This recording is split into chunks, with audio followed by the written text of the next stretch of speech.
Hi there, you're with me, Ann Edwards, on GE13 The Showdown. Ladies and gentlemen, Indians make up about 8% of Malaysia's total 28 million population, but analysts believe that ethnic Indians are crucial in GE13 as voters. Meanwhile, some Indian leaders have taken extreme measures to make their demands heard and felt. They have gone on hunger strikes. Some have even threatened to abstain from voting. Right next to me, MIC Secretary General Datuk S. Murugesan. Welcome to our studio. Good to be back. How are you doing? I'm good. Okay, great. Datuk, in the 2008 general election, a lot of Indians decided to desert Barisan Nasional and voted for the opposition. Are they back with the BN after 5 years? They are back with the BN, but not to the pre-2008, 2007 scenario. They are not back to 2004 scenario. They are back. They are coming back, but not fully as it was in 2004. And is there a reason for this? I mean, has there been a lot of work done on BN side to, pull them back to Barisan? The Indians coming back to Barisan Nasional, actually there's two factors in it. One is the push and pull factor. See, one is because they are disillusioned with Pakatan Rakyat, and all the promises that has been given, has been made, has not been fulfilled. So they are disillusioned, and they are saying that, hey, look, they are not keeping their promises. That's one. That's the push factor. The pull factor is our Prime Minister and his policies. He has done a lot for the Indian community, and if you can see for the last 2 years, he has implemented many programs, many initiatives that benefits the Indian community, and those are the pulling factors. Can you say the same for urban Indians? Aren't they still with the opposition?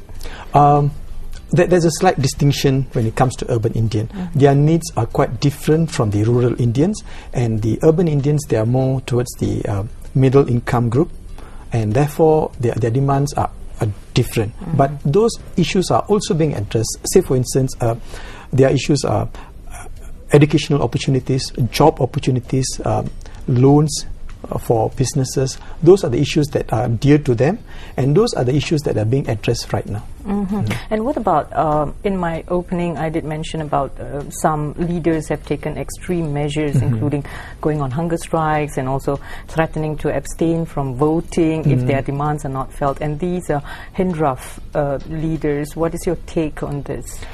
Indians are in a very peculiar position because they form the 8%, and therefore they are the third largest group, and therefore sometimes you need to shout to be heard, and I think that's what they are doing.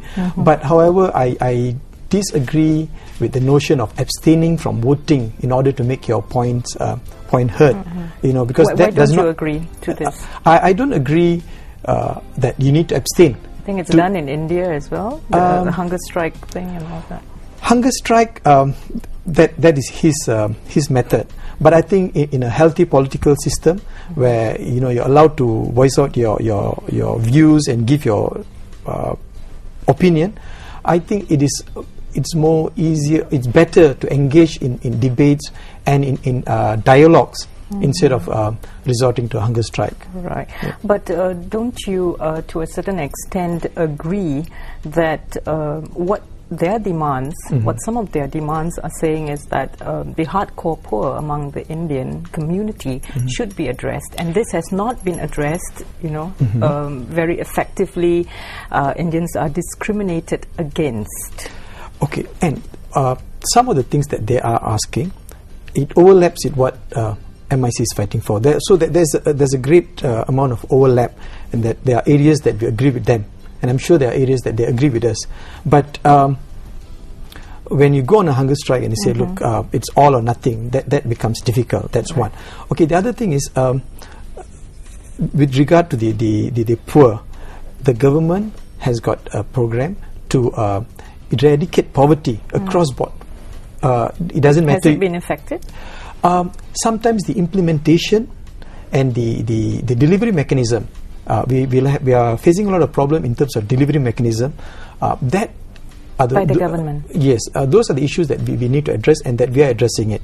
But we are taking positive steps. You know, if like say for instance, if you earn less than 1,000 in a family, it doesn't matter whether you're Chinese, whether you're Indian or you're Malay, you need to be helped. So those are the programs that the government they're implementing and they're doing. We need to come back after a short break. Okay. We are talking to Datuk S Murugesan, who is MIC Secretary General. Stay with us.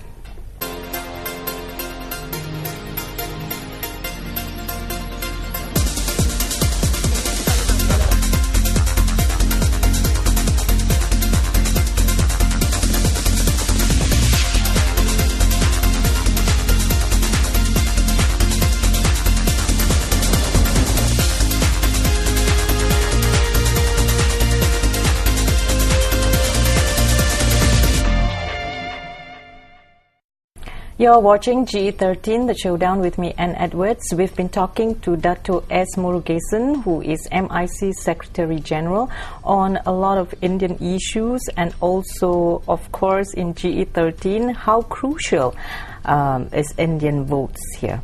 It is crucial, and probably in around 52 parliamentary constituencies, Indians might be the deciding factor, because especially when you look at it, when the votes are evenly divided, right, and then so a 10% or a 5% vote will become crucial, and that is what is happening right now. What are the areas that you foresee which will be tightly contested, and that would be the most crucial? Perhaps you can share with us some of these areas. Okay, probably we just go by states. I think probably Selangor will be a tightly contested state.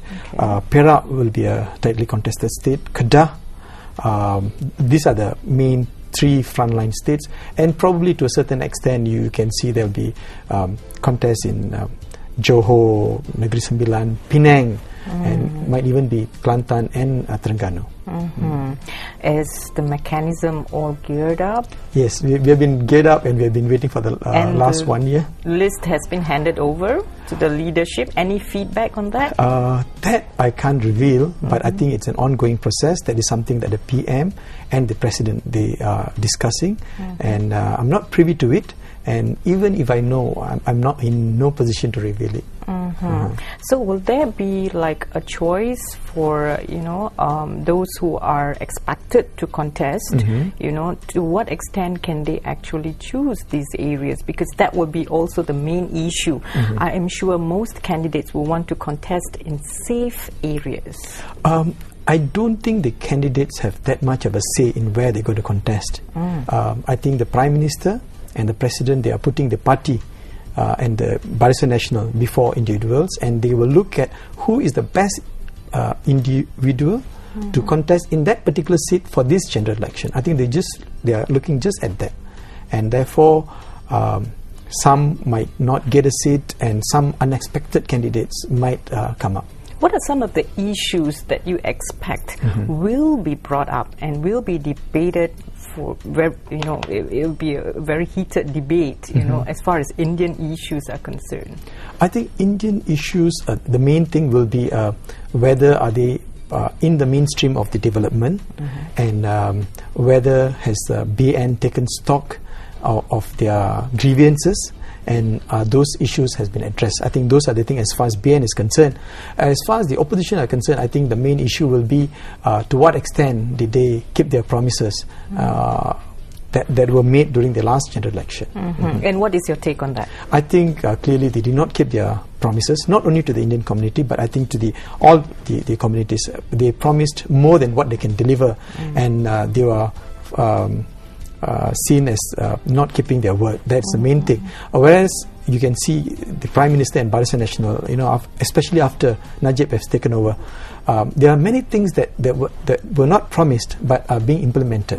Especially for the Indian community, if you look at, he has made 100 million special allocation over and above whatever that's in the Ministry of Education for the Tamil schools. 100 million last year, another 100 million this year, 180 million for young entrepreneurs, Indian entrepreneurs. Those are the issues that are being addressed. There's an active mechanism to increase the intake of Indians in the civil sector. Right. So these are the issues that are being addressed by the Indians. What about in terms of education? There are some grievances Yes. voiced in that area as well. Has that been addressed? That is a difficult... It's very ongoing. Yes, it's a very difficult situation where every year whenever you get the SPM or STPM results, there will be so many students with good results, and yet they'll be trying to fight for seats and all, and sometimes they compare themselves with their friends and all. They said, look, I've got a better results than my neighbor, but my neighbor got a place and I didn't get a place. But I think the need is to be able to balance it socially. But sometimes you also see, especially the Chinese students, they get good results and yet they don't get a place in comparison by Indians. I think they're somewhere in the middle. There are also some Malay students who have got very good results, but somehow or other they also fail to get a place. So we are trying to find a mechanism, a system where it is fair to all the students, and what is important is to make sure that all our children are given the opportunity to fulfill their dreams. Dato', there's a lot of speculation about where you are going to contest. We've heard of Sungai Siput, Yes. Kapar, Teluk Kemang, you name it. Yes, my name has been speculated for so many areas that every time my name comes up, I say, look, stop speculating and just wait. My stand is, wherever I'm asked to contest, whether it's an easy seat or difficult seat, I will contest it. But Subang was difficult. Yes, but I'm willing to contest there as well. But I think there's a certain policy where they might not want to fill the same candidate once he has lost in that constituency. I think there is a unwritten policy about that. So I think I might not contest that. I'm not so sure. But my take is, wherever I'm asked to go, I'll go and contest. Or even if I'm asked not to contest, I'll also accept that. Thank you so much. Thank you so much. Datuk S. Murugesan. We've been talking to MIC Secretary General on Indian voters in GE13, and we look forward to their voting pattern. I'm Anne Edwards. Thank you so much for your time. Bye-bye.